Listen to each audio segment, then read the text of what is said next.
Hello fellow diggers, and welcome to my latest video. You'll get a chance to hopefully this won't bore you to death on this long video, but it's one of my best detecting days ever, and the best one of recent vintage anyway. So sit back, enjoy, relax, have fun, and hope you enjoy the video. All right, gang, I'm in a town near where I grew up in Minnesota on a week of vacation. On a Sunday morning, got permission from a nice young lady at a home that's built probably around 1900. So far, just a little bit of clad. I have gotten a silver Roosevelt dime, which I have not taken a photo of. But the homeowner said that she's a wheat penny collector, and so I gave the first wheat penny that I found to her today. It was a 1918D, pretty smooth. But the very next signal that I got was giving me a 936 signal on my CTX 3030 at 6 inches deep. I pulled the plug and it was still in the bottom of the hole. And I believe it's a 1906 on the Indian. So happy to have that. All right, well, let's see if I can find where I dug the hole. Right there is where I dug the last hole with that Indian head penny, which turned out to be a 1900. And then right next to it, I was getting a double signal, both about 6 inches deep. And I got two more two more Indians. Don't know what the dates are on them yet.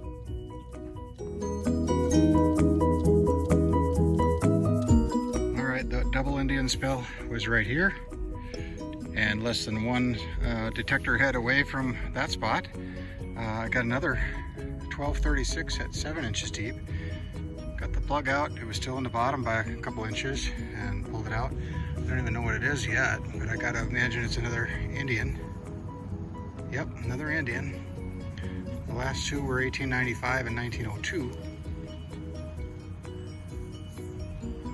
I don't know if you'll be able to read that. I certainly can't with my poor eyes, but that's 4 Indian heads in a row. How many does it take to make a tribe? This one was a little deeper, but it was another Indian. I'm not going to be able to tell what the date is on it. Let me try to get a little bit bigger. It's drying off. I can't see it now. There you can see the 1 cent, but the other side's all crusty. So I don't know what date it'll be. But another Indian. I think that's 5 now. I don't know if either of those last 2 attempts to recorded it, but one more Indian. Cannot see the date on the front, it's pretty caked with mud, but we'll try to get it all cleaned up later. All right up against the sidewalk now. And guess what? Another Indian. And another one I won't be able to read right now. But happy to have them. I think that's 7. All right, something besides a Indian head. This one was giving me a 1246, 7 inches deep, right next to this tree, right around those roots. And it is a silver dime, and I cannot tell if it is, well, it says 1 dime on the back. I don't want to rub it anymore. It looks like I did ding it already. It could be a Barber. Probably is a Barber. I think it is a Barber. But it could be a seated, so I'll get it cleaned up later and reveal.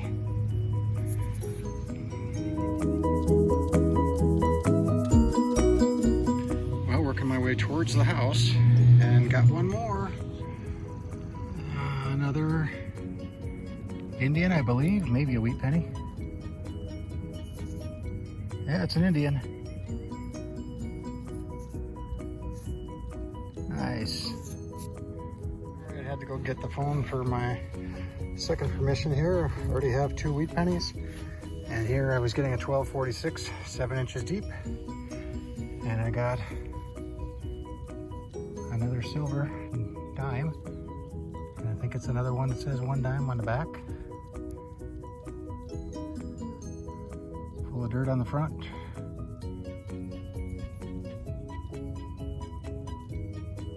Is that a seated?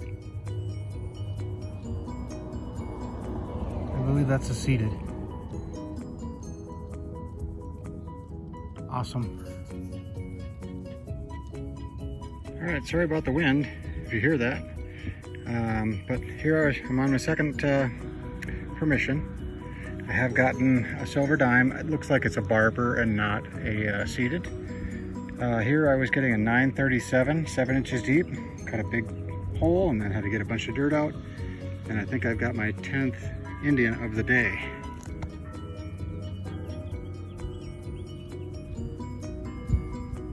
Yes. We will have to get dates later on. But awesome. Thanks for watching. All right, it's been a little bit. Picked up a few more wheat pennies, and now I was getting 946, 7 inches deep. And it looks like another Barber slash something.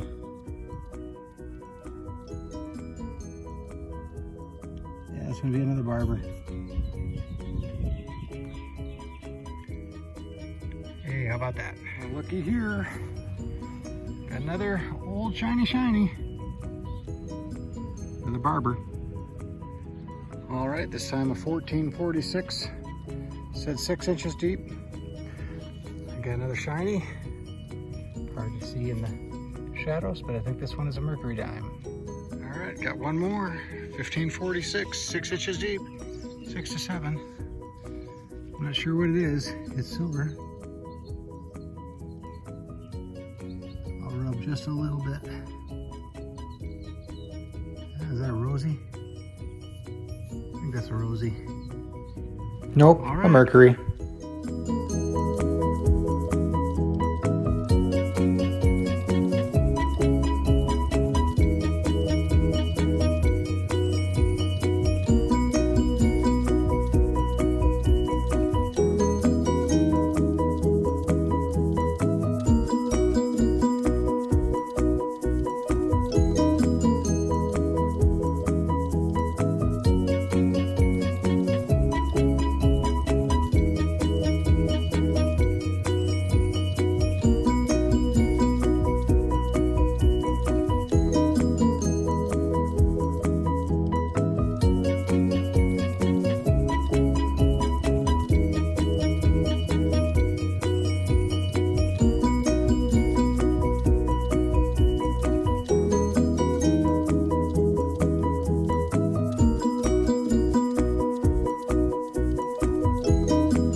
finds are cleaned up after that 2 permission detecting day, one of my best detecting days ever. Gonna be hard to beat that. At the first permission, I ended up with 2 silver coins, 46 Rosie and 1904, I believe it was. Barber dime, yep. And 9 Indian head pennies. First one was 1887. I should say the oldest, not the first one. Then 1895, 1898, 1900, 1901, 1902, which I nicked, another 1902, 1903, and 1907. So that is the most number of Indian head pennies that I've gotten in 1 yard before, or 1 permission, with a total of 9, and 2 silvers. I also got 3 wheats. The oldest one is a 1910, and then just a small bit of clad before the owner of the house that lived next door came out and was upset that I was detecting in his yard because I had gotten permission from somebody that lived in the home. I didn't realize that they were just a renter and not the owner of the house. So had to stop after about maybe 2/3 of the front yard being complete, and I still had a whole side yard and a rear yard to go, but did not get to complete that.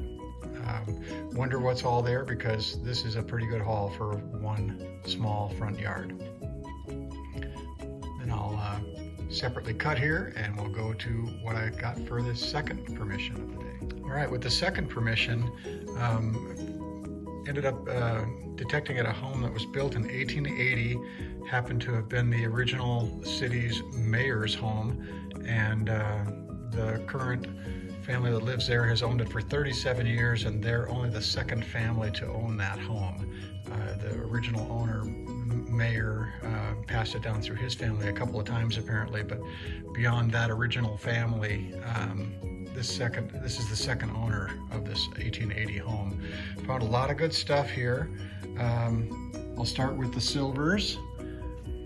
I got 2 mercury dimes and 3 barbers in that yard. I also got this, I don't know if it's a watch fob or what, but it says L'Orphanat des Armies. And I believe that's French for orphanage of the army. I'm not sure which World War that pertained to, if it was World War I or World War II. But it does appear to be silver. It doesn't have any 925 or sterling marks, but it does have some sort of a maker's mark. Let's see if I can, right down there. So I'm hoping that this is actual silver. I also got a good for 5 cent token and a double clipped 10 cent token. One more Indian head penny from 1902, so that made 10 Indian head pennies for the day. And then a bunch of wheat pennies, 4 in the teens, 1 in the 20s, 1 in the 30s. I think there's 10 in the 40s and 2 of them in the 50s, and some clad. I hunted that particular yard. It was a huge corner lot. Hunted it for about 3.5 hours and covered about 1/3 of the front of the yard. It was a huge yard, but ran out of time for the day. It was getting dark, and we'll see if I can go back some other time to try to wrap up the rest of it. But all in all, a fantastic day. 7 total silver coins, maybe 1 silver object up here, a couple tokens, 10 Indian head pennies, and between the 2 places I got a total of 24 wheat pennies, of which 4 were given to the owners or the renter. The first one I gave 1 1919 wheat penny to for because she was a collector of wheat pennies. And at the second home, I gave them the choice of some of the stuff that they had looked at or that I had found. They kept 3 wheat pennies from 1911, 1917D, and a 1919. One last detail, I also left the homeowner a valve stem cover from a Model T or a Model A Ford, which was, it was damaged. It had been crushed a bit, but I showed him that, and also a metal drawer pull or cabinet door knob that might have been from the original house, the original part of the house. Thanks for watching, and happy hunting.